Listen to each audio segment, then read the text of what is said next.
16 years after Marcus Aurelius's death, Rome is under the rule of corrupt twin emperors, Geta and Caracalla.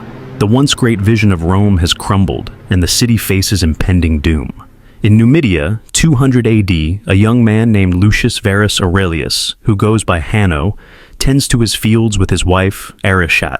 Their peaceful life is shattered when they see smoke and flames rising from the nearby gates, signaling an impending battle. They arm themselves and join their fellow warriors to confront General Acacius and his Roman forces. Despite their valiant efforts, Acacius spots Arishat as she fires her bow. He orders her execution, and she is struck by an arrow, falling into the ocean. Lucius is also knocked unconscious and is thrown into the water. As he teeters between life and death, he witnesses Arishat being guided by the ferryman to the afterlife, while he is drawn back to the land of the living. Lucius finds himself enslaved, along with the surviving soldiers and citizens as the city falls.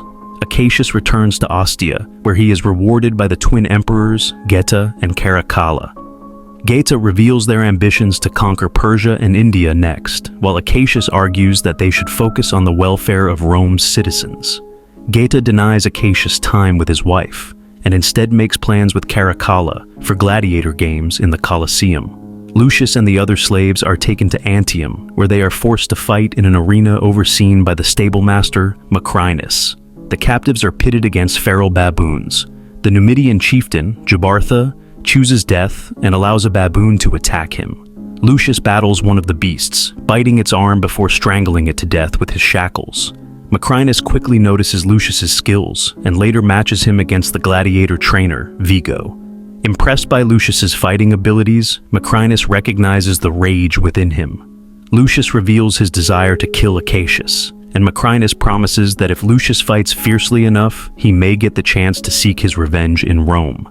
Acacius returns to his wife, the remarried Lucilla, expressing his revulsion at the number of soldiers being sacrificed for the twin emperor's endless conquests.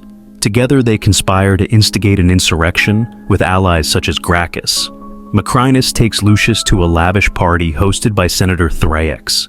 In front of the emperors and other senators, Lucius is forced to fight another combatant for their amusement.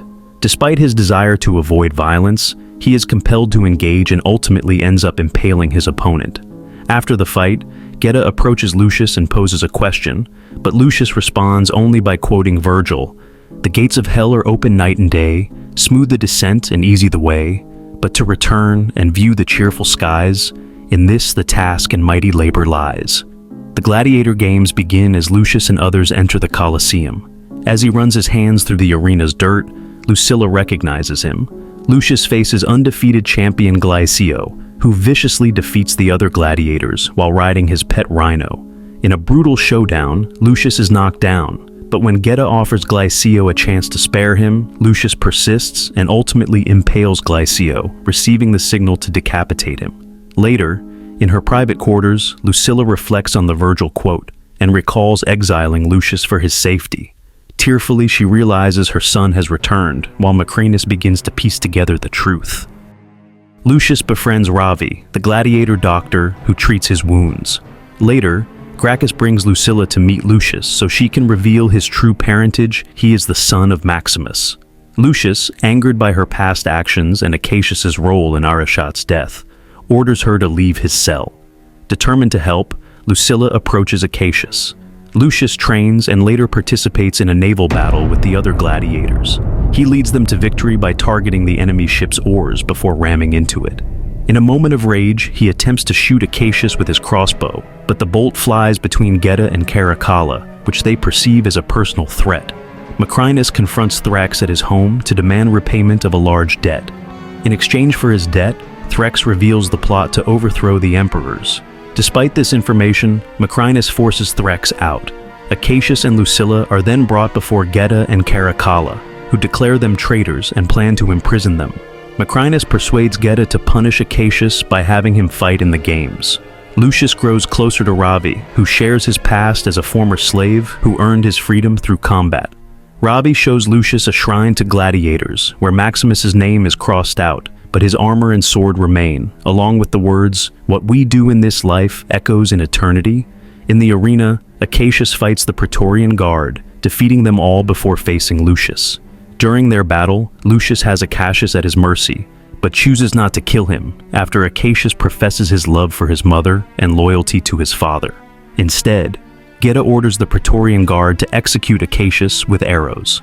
Lucius condemns this act, telling the crowd that if this is how Rome treats its heroes, they can expect worse. As he walks away, the crowd chants his name, Hanno. Macrinus visits Lucius in his cell to question his choice to spare Acacius. Lucius advocates for a more just way to lead Rome, but Macrinus disagrees. Later, Macrinus goes to see the emperors as riots break out in the streets. After Geta insults Caracalla over their differing approaches, Macrinus speaks with Caracalla privately, highlighting that he often feels overshadowed by Geta. Encouraging Caracalla to take action, Macrinus persuades him to confront his brother with a dagger. Despite Geta's attempts to calm Caracalla, Macrinus guides his hand to slash Geta's throat, ultimately decapitating him. Lucilla visits Lucius again, giving him the ring that belonged to his grandfather. They reconcile, and Lucius hugs his mother for the first time in ages. He then hands the ring to Ravi, asking him to deliver it to a general in Ostia for potential aid. Caracalla ascends to the throne and makes a bizarre first move by appointing his pet monkey, Dandus, as consul while promoting Macrinus to a higher position. After Caracalla leaves, Macrinus presents Geta's severed head to the shocked senators, using it to justify his need for more power and compelling them to vote for him to lead the Praetorian Guard. Later, Macrinus visits Lucilla's cell to discuss how her grandfather had enslaved him and reveals his plan to eliminate the imperial bloodline by becoming emperor himself. Macrinus convinces Caracalla to put Lucilla and the other conspirators in the Coliseum, leaving only Lucius to defend her. The plan is for the crowd to riot if Lucilla is killed, providing a chance to assassinate Caracalla. Upon learning he must protect his mother, Lucius escapes his cell, kills Vigo, and leads a revolt among the other slaves. In the arena, gladiators battle the Praetorian soldiers, sparking a riot as arrows hit spectators, who begin to fight back. Gracchus is killed in the chaos. Seizing the moment, Macrinus fatally stabs Caracalla and shoots Lucilla before Lucius can save her. Macrinus then mounts a horse to confront the approaching army. Lucius chases him down, cornering him as the two armies face off. In their final duel, Lucius initially struggles, but recalls his mother's words, gaining the upper hand. He amputates Macrinus's arm and delivers a fatal blow. Lucius then appeals to both armies, urging them to cease fighting, leading them to put away their swords and chant in agreement. At night, Lucius enters the arena alone. Kneeling in the sand, he mourns his parents and speaks to Maximus. Hope you enjoyed the movie recap. Please don't forget to like and subscribe.